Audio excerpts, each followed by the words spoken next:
داود علیه السلام به په دعا کې له ربه څخه د څلورو شیانو پناه غوښته چې یا الله ما ته له دې څلورو شیانو څخه زه پناه غواړم.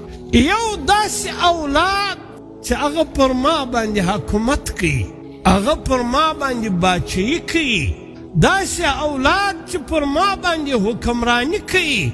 اولاد خو د خدمت دپاره، اولاد د دې دپاره چې د پلار مرسته او مدد وکړي.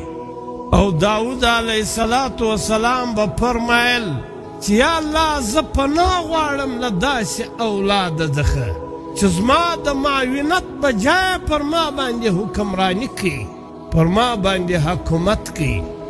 دویم به داود علیه السلام دعا کوله او دا به ویل چې یا الله زه له داسې ښځې او بیبي څخه پناه غواړم چې هغه ما بې وخته سپینږیری کړي، همیشه یې په کور کې جنجال راته جوړ کړي، همیشه یې په کور کې فساد جوړ کړي.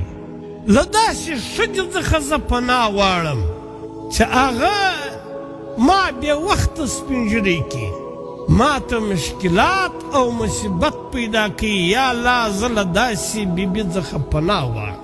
دریم به داود علیه السلام دا دعا کوله چې یا الله زه له داسې ماله څخه پناه غواړم چې هغه زما دپاره وبال. دی مال چې هغه په دنیا کې هم زما دپاره د مصیبت ذریعه وګرځي، د راحت بجای د مصیبت ذریعه. داسې مال چې هغه په قبر کې هم زما دپاره وبال وګرځي، داسې مال چې هغه په آخرت کې هم زما دپاره وبال وګرځي. یا الله له داسې ماله څخه زه پناه غواړم.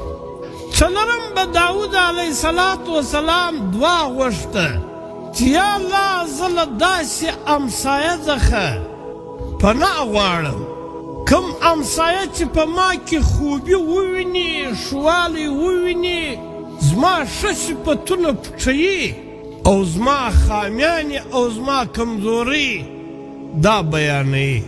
یعنی په ما کې چې کوم ښه صفت یې له دا ښه صفته نه غږېږي، زما ښوالی نه بیانوي، لیکن زما کمزوري او عیبونه دا پر لکړه اخیستي و تمام دنیا ته زما عیبونه بیانوي. زه له داسې امسایه څخه پناه غواړم.